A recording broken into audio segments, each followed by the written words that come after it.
They took the farmhouse. Then the dry canal gate moved on its own.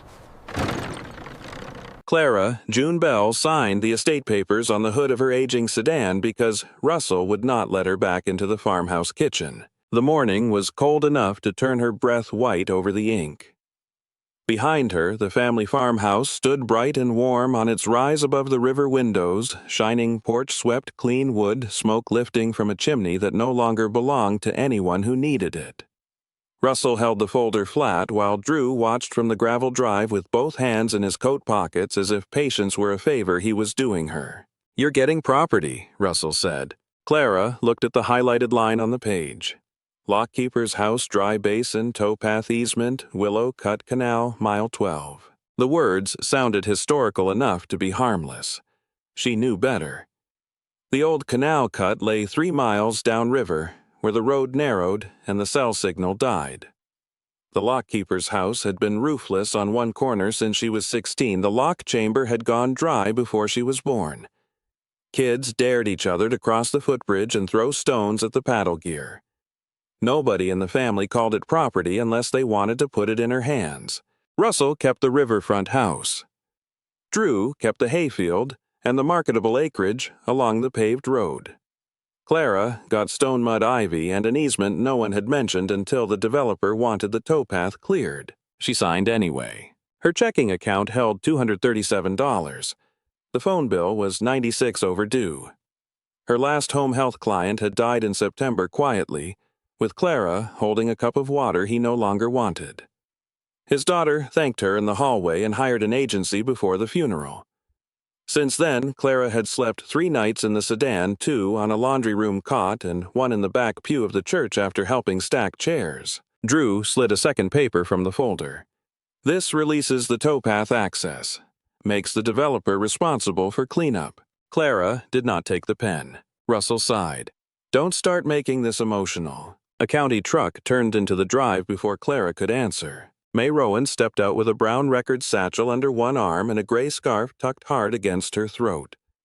She was 63, square-shouldered, and never in a hurry, which made people who were in a hurry look foolish around her.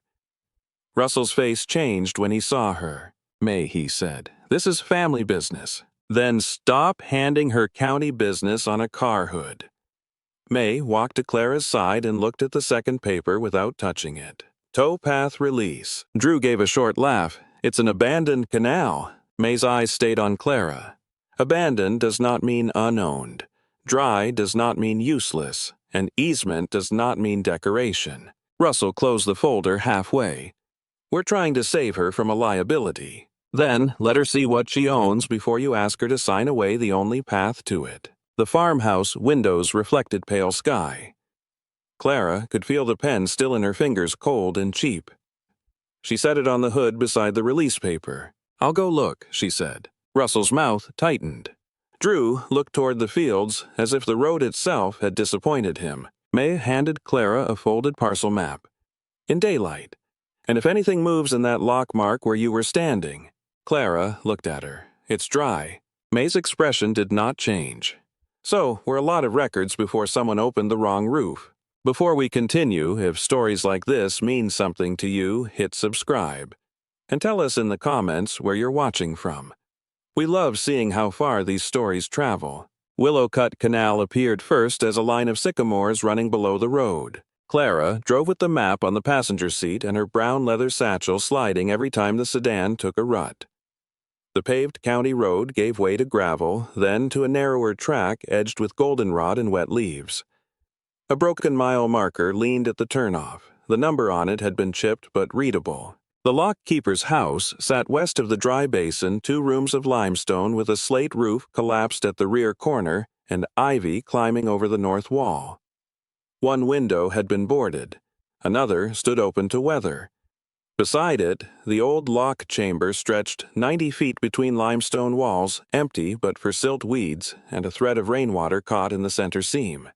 The oak lock gates still stood at the lower end, gray and swollen with age, their balance beams jutting like tired arms over the dry chamber. The towpath ran along the east bank, barely a path now buried under leaves and briars.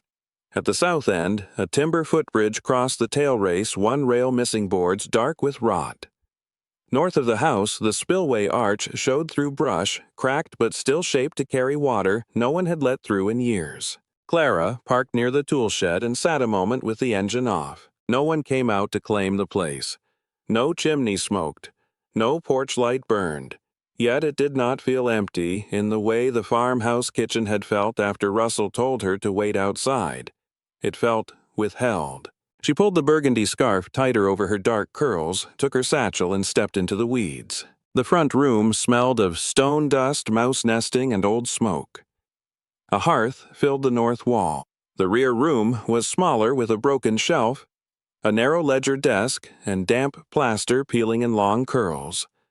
On the hearth surround, half hidden by soot and ivy root, someone had scratched 2 initials into the stone. M.B. Miriam Bell, her great-aunt.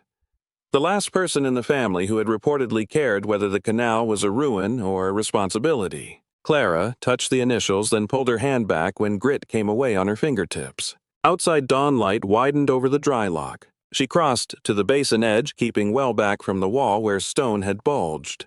The lower gate looked fixed in place, swollen oak held by rusted iron. She found an old piece of chalk in the tool shed and marked a line across the gate beam where it met the balance arm, mostly to feel less foolish for remembering May's warning. Nothing moved. The air smelled of wet leaves and limestone. A crow called from the sycamores. Clara stood in the raw morning with her boots sinking into silt at the chamber edge and felt the full weight of what her family had left. Her broken house. A dry lock, an easement somebody else wanted, and no money to make any of it stand. Then the gate shifted, only several inches. Slow, scraping, almost reluctant. The balance beam shuddered, and the chalk line she had drawn broke apart into falling white dust. No water pressed against the gate. No person stood below. No engine ran. The basin lay dry and open under the dawn. Clara stepped back so fast her heel struck a stone. For one breath, Willow Cut Canal held still around her. Then, from somewhere beneath the spillway arch came a low wooden knock, as if an old mechanism had answered after being called by the wrong name. Clara looked at the broken chalk line on the beam, the empty lock chamber, and the towpath disappearing into weeds. The dry gate had moved, and she had seen it. Clara did not step into the lock chamber after the gate moved. That felt like the first intelligent thing she had done all morning. The dry basin looked harmless from above, silted and weed-grown, but the limestone walls leaned in places, and the lower gate had just proved that old timber could keep its own schedule. She stayed on the bank, one hand against the cold stone coping, and wrote in the back of the parcel map. Gate shifted at dawn. No water in basin. Chalk line broke. Knock under spillway arch. The words looked plain enough to keep her from running. She spent the next hour making the place less dangerous by naming what she could see. The south footbridge had 2 rotten boards and a missing rail. The towpath was blocked by briars at the bend near the mile marker. The rear corner of the lockkeeper's house had lost slate and taken water into the ledger room. The spillway arch was choked with sycamore leaves mud and a dead branch wedged across the throat. A rusted paddle lever stood half hidden beside the upper gate, its handle fused in a position that should not have affected anything in a dry lock. By 8, a truck rattled down the gravel track. Jonah Pike stepped out with a canvas tool roll, a hard hat, and a mason's level tucked under one arm. He was 28, lean and stone-dusty, with a crack across one boot toe repaired in black tape. He looked at the lock before he looked at Clara. "May sent me," he said. "She does that. She said a dry gate moved and you were smart enough not to stand under it. I'm trying that as a life strategy." That earned the smallest smile. Jonah walked the basin edge slowly. He did not talk for the first 10 minutes. He tapped limestone with the handle of a brush, sighted the wall, lean-checked the balance beam from the bank, and crouched by the spillway arch without putting any weight near the cracked stones. Clara followed at a distance, waiting for him to say it was all dangerous and not worth the effort. Instead, he said, the walls need inspection before anyone goes down there. The gate needs bracing before anyone touches the paddle gear. The roof needs tarp before more rain gets into the ledger room. Ledger room. He nodded toward the rear room of the house. That little room was built for records. Narrow cooler, fewer windows. I thought it was just a back room. Most back rooms are back rooms because somebody wanted something out of the weather. The sentence moved through her like a draft. Inside the house, Jonah refused to let her walk beneath the collapsed roof corner. He marked the danger line with a strip of cord and a piece of broken brick. The front keeping room was safer, though mice had packed, nesting into one cupboard, and ivy roots had found the mortar joint beside the hearth. In the rear room, water had stained the wall in a long brown plume beneath the roof gap. A narrow desk stood under the only window, its surface warped, but still, attached to the wall with hand-forged brackets. Jonah pointed to the hearth on the north wall. "You saw the initials, MB, Miriam Bell, my great-aunt. Then don't clean them off. I wasn't planning to. You looked like someone who wanted to touch every mark because it might explain something." Clara looked away. That obvious. Only to people who work with ruins. A vehicle came down the track before noon. Not May this time. Russell and Drew. They parked too close to the lock edge until Jonah called, "Move that truck unless you want the shoulder to give under the rear tires." Drew muttered something, but Russell moved it. Clara stood by the keeping room doorway, her satchel pressed against her hip. The lockkeeper's house felt less like hers, with relatives on the property, which made her angry in a cold, useful way. Russell looked at the tarp line Jonah had laid out and the chalk marks along the basin wall. "You hired somebody." "No," Jonah said. "May asked me to look. Looking is not hiring." Drew glanced at the dry gate. "So now there's a story about the lock moving." "There's a chalk mark and a broken line," Clara said. "It's old wood settling." "Maybe." Russell held up a folded paper. "The developer is willing to keep a walking trail sign if that makes everybody feel better. You sign the towpath release, they assume cleanup." Jonah looked at the paper, then at the towpath, then back at Russell. Cleanup of what? The property. The easement is not debris. Drew rolled his eyes. "You canal people always talk like maps or scripture." "Maps are arguments that survived," Jonah said. Clara had not expected that from him, neither had Russell. She took one step forward. "I'm not signing today." Russell's expression hardened.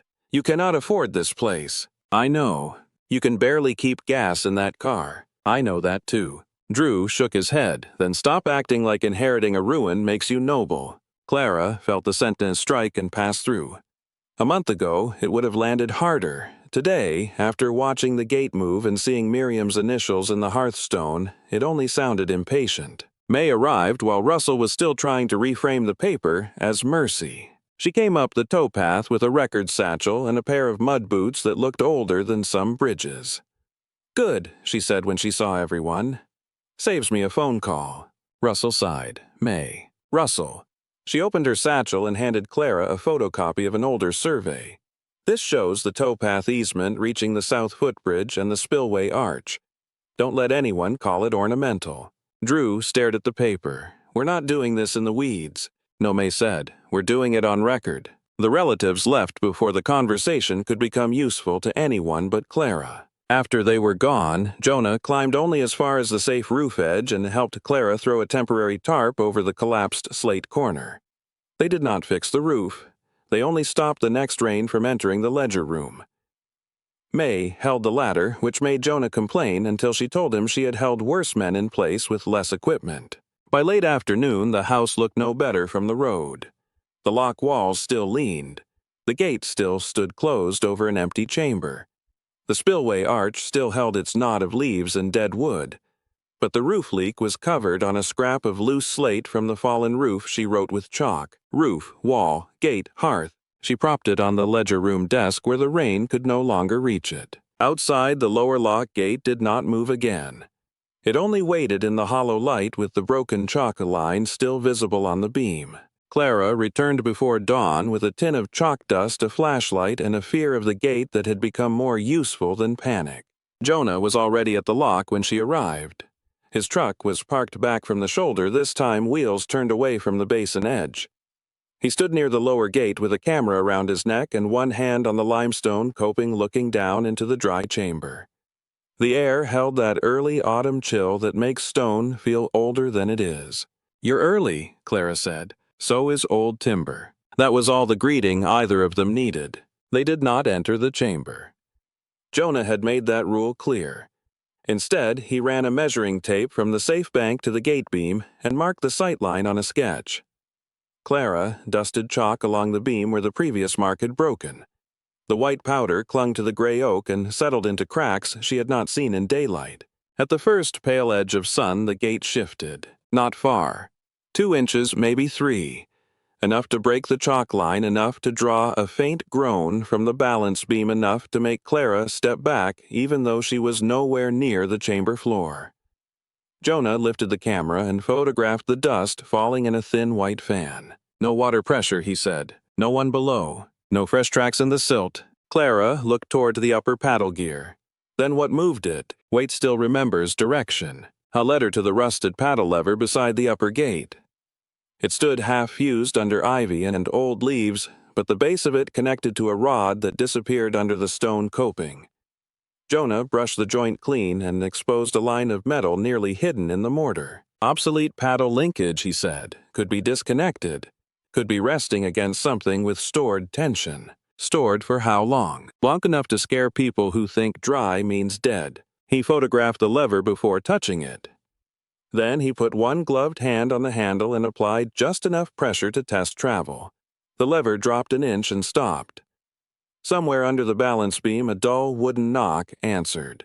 Clara felt it through the stone under her boots. Jonah did not move for several seconds. Then he looked toward the house. That sound wasn't all gate. They crossed to the lockkeeper's house, stepping around the cord line Jonah had set the day before. The ledger room held the slate note Clara had written: roof, wall, gate, hearth. The tarp above had kept the rain off the desk. A small pool had formed outside the wall instead of inside, which made the room smell less of rot and more of cold stone. The hearth initials looked darker in the dim light. MB. Jonah crouched before the hearth, not touching the stone at first. Clara held the flashlight while he examined the surround. On the right side, half hidden under soot, sat a cracked rectangular stone set lower than the others. Its carving was almost gone, but when Clara brushed dust from it, the number appeared. Mile 12. The same number as the marker at the road. Jonah sat back on his heels. That stone doesn't belong inside a hearth unless someone wanted it there, or reused it. People reuse things because they mean something or because they fit. Sometimes both. He asked her to photograph it from 3 angles. She did. Her hands shook only once. The paddle lever outside had moved the rod. The rod had knocked somewhere under the gate. The knock had seemed to travel through the wall. The cracked mile 12 marker sat in the hearth surround where Miriam Bell had scratched her initials. It was too much structure to be coincidence and not enough proof to become a story yet. Jonah went back outside and lowered the lever again, this time with Clara watching the hearthstone.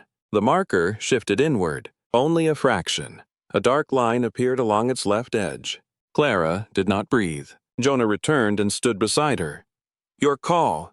She thought of Russell's paper, Drew's smile, May's warning, the dry gate moving under dawn light. Miriam's initials cut into stone where nobody would see them unless they came inside and paid attention. Open it, she said, then corrected herself. No, show me how. Jonah gave her room. The mile 12 stone did not pull free. It pressed in, then slid sideways along a shallow channel carved behind the face. Clara pushed with both thumbs until the grit shifted and the stone moved left. A narrow, cedar-lined niche opened behind the hearth, dry and clean against all reason. The air that came out smelled of ash, cedar, and paper. Inside lay a brass token, a roll of folded map linen, several bundled slips tied with black thread, a ledger wrapped in oilcloth, and one envelope marked in a hand Clara did not know. For the Bell girl who keeps the path. She stared at that line longer than she meant to. Jonah turned away enough to give her the privacy of discovery without leaving her alone with it. Clara reached first for the brass token. It was oval-worn at the edges and stamped with 2 letters, MB. Below the letters was a small canal boat symbol and the number 12. The token sat in her palm with the practical weight of something meant to be carried, not admired. A voice at the doorway said, "Don't open the ledger with damp hands." Elise Ward stood there with a canvas document case against her chest. She was 25, rain-haired and flushed from walking the towpath wearing a trail volunteer vest over a patched sweater. May must have sent her, or perhaps May had sent the whole county by now. Elise looked at the open hearth niche and went still. That's the old towpath mark. Clara closed her fingers around the token. You know it. My grandfather had one in a drawer. He said the lockhouse kept people crossing when the bridge washed out. Jonah glanced at Clara. That sounds like a record worth preserving. Elise set the documented case on the ledger desk and opened it. Clean sleeves, pencils, cotton gloves, and index cards. May said if Miriam's papers were still here, somebody should bring dry supplies before anybody mistook urgency for care. They laid the objects on the desk and ordered token map roll, black thread slips, oilcloth ledger envelope. Jonah photographed the niche, the mile 12 stone, the paddle lever position, and the gate beam chalk line. Elise labeled each photograph by sequence. Clara wrote the time in the margin of the parcel map. Outside the dry lock gate settled once with a low wooden groan. Inside, the brass towpath token caught the first clean light through the ledger room window. Clara looked from the token to the envelope and knew the gate had not moved to frighten her. It had moved to point. May Rowan Maud Clara read Miriam Bell's ledger under the records room lamp with the window shut, the table cleared, and every sleeve labeled before a single page turned. Old paper forgives a lot, May said, setting the brass towpath token on an index card. Wet hands are not one of them. Clara sat across from her with the oilcloth ledger still unopened between them. Jonah leaned by the file cabinet, stone dust on his boots and his camera on the table. Elise Ward had arranged the map linen and black thread slips in a careful row, each one photographed beside a ruler and a time note. The envelope marked, "For the Bell girl, who keeps the path," lay separate. Clara could not stop looking at it. May saw that and did not hand it over. Records first, she said, feelings after. The towpath ledger was smaller than Clara expected. Its cover had cracked at the spine, but the pages inside were dry and firm. Miriam's handwriting filled the columns in narrow, upright strokes, date passage. Crossing shelter repair, high water note. The lock had closed as a commercial canal long before many of the entries, yet the ledger continued for years afterward. October 3, South Footbridge safe after rain. Ward boys carried plank. November 11, 2 families crossed during river rise. Fire kept in rear room. February 2. Russell's grandmother left flour and candles. No toll taken. April 19. Spillway arch cleared by Ward Bell and Pike. Keep path open. Elise touched the page edge without touching the ink. Ward. May nodded. Your grandfather, or great-grandfather. Elise's voice lowered. He told me the lockhouse was where people went when the river road flooded. I thought he meant as a story. Most stories begin as records, May said. The problem is people stop keeping one of them. The black thread slips were toll slips at first glance, but not all were payments. Some were notes of shelter repair pledges, borrowed tools, winter crossings, flood detours, and neighbors who had promised labor instead of money. 14 names appeared on a repair pledge list, not as donors, not as heroes, but as people agreeing to keep the footbridge and spillway passable after the canal company stopped paying. Clara recognized 2 family names besides Bell: Pike, Ward, Rowan. May looked at the list for a long moment and said nothing. The map linen came next. It unfolded across half the table, showing Willow Cut Canal from the mile marker to the south tail race, the lockkeeper's house, the dry basin, the footbridge, the spillway arch, and the towpath along the east bank. A red pencil line marked the easement. Miriam had written beside it, "Public crossing when river road fails. Not to be released apart from lock parcel." Jonah leaned closer. That line will matter. May had already gone to the cabinet. She returned with a county folder and a deed copy older than Clara by decades. The typed language was brittle and formal, but one clause was clear enough even before May read it aloud. The towpath easement, spillway access, and south crossing were tied to the lockkeeper parcel and could not be separately released without the owner's consent and county review. Clara felt the room shift. Russell's paper on the car hood changed shape in her memory. Cleanup. Responsibility. Release. All those smooth words covering the same thing. If Clara signed away the towpath, The lockhouse would lose the path that proved it still served anyone. May set the deed copy beside Miriam's map. This is why Russell wanted your signature before you saw the place. Clara did not answer. She opened the envelope last. The paper inside was one folded sheet written in a hand older than Miriam's ledger, but steadier than Clara expected. At the top were only 3 words. Bell girl. Clara smiled despite herself, then stopped when the first line found her. If this house has come to you, then someone louder took the warmer rooms. For a moment, all the air left her. Miriam wrote that the lockkeeper's house had outlived the canal because the river did not stop flooding when commerce moved elsewhere. Families still crossed when the road washed out. Children still waited there in winter. Men and women still took turns clearing the spillway when the water backed up under the bridge. The toll slips became shelter notes. The ledger became proof that care had continued after money stopped. Then Miriam named Clara's grandmother. Your grandmother understood that a path is a promise only if feet can still use it. She kept the key one winter and never told the men who thought only deeds made a thing legal. Clara rested one hand over her mouth. Her grandmother had never told that story. Or perhaps she had in pieces. Clara had been too young or tired to hear a flood, a lockhouse fire, a woman carrying candles under her coat, a towpath kept open when the main road iced over. Miriam's letter continued. They will call the house useless because it does not sell cleanly.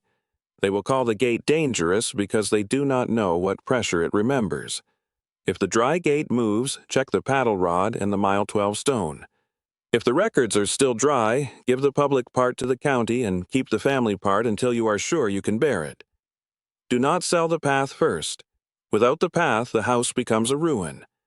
With the path, it remains a duty. Clara read the last sentence twice. With the path, it remains a duty. The words did not comfort her. They steadied her, which was different and better. The door to the records room opened before anyone knocked. Russell stepped in, followed by Drew. They both stopped when they saw the table. The deed copy, the map, the ledger, the token, the letter in Clara's hand. Drew looked annoyed first. Russell looked worried first and then annoyed, which told Clara enough. May closed the folder with one finger still marking the clause. Gentlemen. Russell's eyes moved to Clara. You brought estate materials to the county. No, Clara said. Miriam did. I just found them. Drew pointed at the map. That easement is a nuisance, not a public road. Elise spoke before Clara could. My grandfather's repair pledge is in that ledger. The crossing was used after the canal closed. Jonah added, and the lock gate movement came from old counterweight tension, not vandalism or collapse. We documented it. Russell looked at May. This doesn't change the fact that Clara can't maintain the place. No, May said. It changes what she owns. The sentence landed cleanly. Clara slid the deed copy toward herself. I'm not signing the towpath release. Drew's mouth tightened. You're making a mistake. No one had an easy answer for that. After they left, May placed the brass towpath token on the folded deed copy to keep the paper from curling. The token caught the lamplight, MB dark, against worn brass. The little canal boat stamped below it like a quiet direction. Clara looked at the map, the ledger, the letter, and the path that had survived because someone had written it down. Outside rain began against the courthouse window. Inside, the towpath stayed open on paper. Clara and Jonah roped off the lock chamber before anyone touched the footbridge. It felt backwards to her at first. The bridge was the obvious danger. The missing rail, dark planks, and soft center span all announced themselves plainly. The lock chamber was dry and still, and that made it look less urgent. Jonah disagreed. Falling into dry stone hurts as much as falling into wet stone, he said. So they set stakes along the basin edge, tied orange rope from the upper gate to the footbridge approach, and placed 2 hand-lettered boards where the towpath narrowed. Elise carried the boards in from her truck and did not complain when mud swallowed one boot almost to the ankle. May took photos of every marker for the county file. Only then did Jonah let Clara help with the south footbridge. He tested each plank with an iron pry bar from the tool shed. 2 were too soft to trust. 1, support under the west side, had dropped not enough to fail, completely enough to teach a careless person a hard lesson. Clara held the replacement board while Jonah aligned it. Elise steadied the rail. May watched the towpath behind them and logged the order of repair. The first screw bit poorly and spun out. Clara swore under her breath. "Back it out," Jonah said. "Old timber doesn't care how badly you need it to behave." She did slower the second time.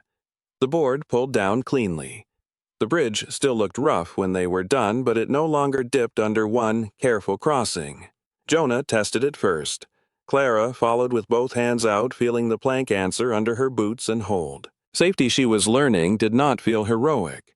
It felt like not making the next problem worse. The roof tarp went over the ledger room corner under a sky that could not decide whether to rain or threaten.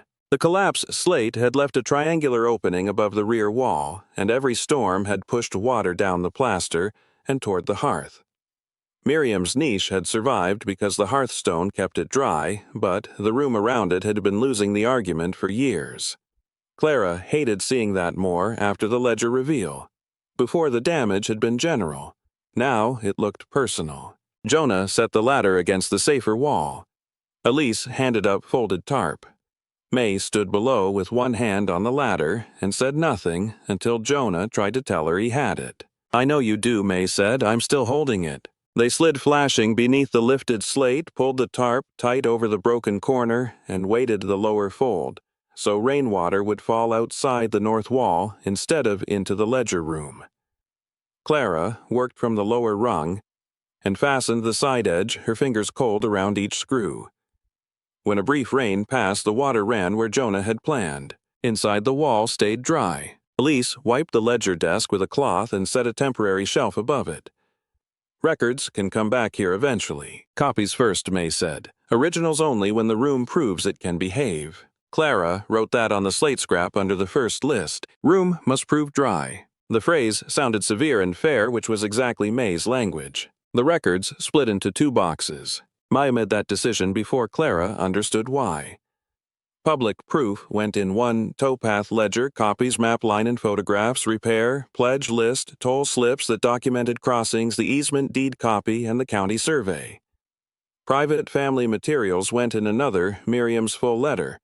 Clara's grandmother references and slips that named shelter families whose descendants might not want old hardship displayed. Elise helped sleeve the public pages and paused over the repair pledge list. "My grandfather's name is here," she said. Jonah, reading over her shoulder, found Pike 2 lines below it. May pretended not to look for Rowan until Clara pointed to the 4th line from the bottom. May adjusted her glasses. "Well, that explains why my father hated the South Bridge and fixed it anyway." For a moment, the room almost laughed. Then the work resumed. Clara wrote inventory labels in pencil. She learned the difference between a record that could defend public use and a detail that belonged to a family's grief. That distinction mattered more than she expected. The story of the lock house did not need to expose every person it had sheltered in order to prove it had sheltered people. When the public box was full, May handed Clara the index card. Owner signs. Clara wrote her name at the bottom, Clara June Bell. It looked less like inheritance than responsibility. Russell and Drew returned with the developer's representative on a clear afternoon, which made their urgency feel poorly dressed. The representative was named Alden Price. He wore clean brown boots and a gray coat that had never carried slate dust. He looked over the braced footbridge, the roped chamber edge, the tarp, the labeled record boxes visible through the open ledger room door, and smiled as if all of it were charming and temporary. "We're not opposed to preservation," he said. Jonah made a small sound that he disguised as a cough. Alden continued. "The proposed riverfront plan can include a commemorative marker for the canal, possibly a short interpretive path." "The towpath already is the interpretive path," Elise said. Russell looked at Clara. "You cannot keep blocking practical cleanup because you found old slips in a wall." May opened the deed copy folder. "The easement cannot be released separately from the lock parcel without owner consent and county review." Alden accepted the folder, scanned the clause, and lost just enough of his smile to make the day worthwhile. Drew folded his arms. "That doesn't mean she can maintain it." "No," Clara said. "It means I get to try before you sell the path out from under it." Alden handed the folder back to May. "The offer remains open." "So does the towpath," Clara said. No one spoke for a beat. Pretend to be Mercy. After the cars left, Clara stood by the lower gate and looked at the broken chalk marks still visible on the beam. A dry gate could still remember pressure. A person could too. She turned toward Jonah. What moves next? The spillway, he said, then the gate. That sounded like enough. The spillway arch had been holding more than leaves. Jonah made Clara stand back while he cleared the first layer with a rake, then a hooked iron rod, then his gloved hands. Sycamore leaves came out in a wet mat. Mud followed. Then pieces of rotten branch, an old bottle, a length of wire, and a broken wedge of timber jammed deep against the stone lip. When the wedge came loose, the arch gave a low, hollow sound, and the lower gate shifted less than an inch. Clara felt the motion in her boots. There, Jonah said, that's your ghost. She looked from the spillway to the gate. Debris, old counterweight tension, and a gate beam that still wants to settle in the direction it was built to move. He pointed to the paddle lever. When the temperature changes at dawn, the timber contracts, the rod releases a fraction, and the jammed spillway answers it. Dry chamber doesn't mean no pressure. It means pressure got stored where nobody was looking. Clara watched him mark the beam and rod positions. The explanation should have made the first movement smaller. It did not. It made it intimate. The lock had not been performing for her. It had been working badly, honestly, in the only language left to it. Jonah helped her clean the paddle gear without forcing it. They brushed rust, oiled the pivot lightly, and blocked the balance beam so it could not move farther than the inspection limit. The gate looked the same when they finished, but the danger had been named and bounded. A dry gate can still remember pressure, Clara said. Jonah glanced at her. Write that down. So she did on the back of May's inspection form. The hearth niche was easier to open the second time, which made Clara more careful rather than less. She pressed the mile 12 stone inward, slid it left, and waited while Elise photographed the open seam. The cedar lining had stayed dry after the roof tarp, but the surrounding hearth needed support. Jonah fit 2 reversible wedges behind the loose stone and showed Clara how to remove them without breaking the old channel. Nothing got glued. Nothing got sealed shut. Miriam had hidden records there because the stone could be opened. Clara would not preserve it by turning it into a tomb. May brought the public record copies back in a flat box and set them on the temporary shelf. Originals stay at records for now, she said. Clara nodded. That had become easier to accept. Ownership did not mean hoarding the fragile thing nearest your heart. Sometimes it meant knowing where it could survive. Elise pinned a copy of the towpath map to a cork strip beside the ledger desk. The red easement line ran from the south footbridge past the lock along the old path and through the spillway access. Clara traced it once with her finger. Your grandfather's name is on the repair pledge, she said. Elise smiled faintly. He would have liked being useful after death. May from the doorway said, most records do. By late afternoon, the ledger room no longer looked like a place waiting to rot. It looked spare, braced, and honest. The hearth niche sat behind the mile 12 stone, marked and documented, protected without being exposed. Clara hung the brass towpath token on a temporary nail by the ledger room door. Not decoration, a reminder. The first safe crossing happened without announcement. Jonah wanted weight on the footbridge before the county review. Elise wanted the towpath cleared to the bend. May wanted a photograph with date and location because May wanted everything that mattered to be harder to deny later. Clara wanted to know whether anyone besides her could cross the place without feeling the whole inheritance wobble underfoot. They started at the south tail race. Jonah crossed first with a tool bag. Elise followed carrying loppers. Clara came third, one hand brushing the new rail, listening for the plank that had dipped before and did not dip now. May stayed back and photographed from the lockhouse side. Then she crossed too slow and steady and planted both boots on the towpath like she had just voted in favor of gravity. The towpath beyond the bridge was worse than it looked. Briars had knitted across the old walking line. Tree roots lifted stones. The broken mile marker leaned into the weeds. Elise cut a narrow passage while Jonah flagged loose stones and Clara pulled fallen limbs clear. They did not open the whole path. They opened enough to prove continuity. At the bend, the towpath gave a view back to the lockhouse. The little stone building sat low under the patched roof, the dry basin beside it, the braced gate holding steady in pale afternoon light. For the first time, Clara understood why people had gone there in high water. Not because it was grand, because it was there when the road failed. May took one final photograph. "Public crossing verified," she said. Clara looked down at the towpath mud on her boots and felt the words enter her slowly. Verified did not mean finished. It meant the story had footing. The stewardship plan was shorter than Clara expected and stricter than Russell would have liked. May wrote the legal language. Jonah wrote the safety limits. Elise wrote the volunteer use note.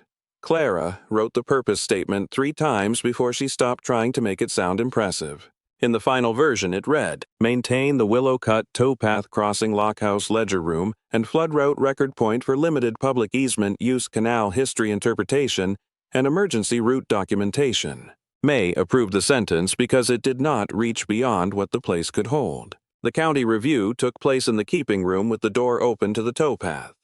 Alden Price attended clean boots again this time without much of a smile. Russell and Drew stood outside near the tool shed and let him speak for them until May began reading the deed copy aloud. Then even Alden grew quiet. The public proof was simple: the easement deed, Miriam's towpath ledger, the repair pledge list, the verified crossing photographs, Jonah's gate and bridge notes, and Clara's stewardship plan. No one claimed the lock was restored. No one claimed the canal had returned. The argument was smaller and stronger than that. The path remained useful. That was enough for the county to hold the release and require review before any separate transfer. Afterward, Drew muttered that it was all temporary.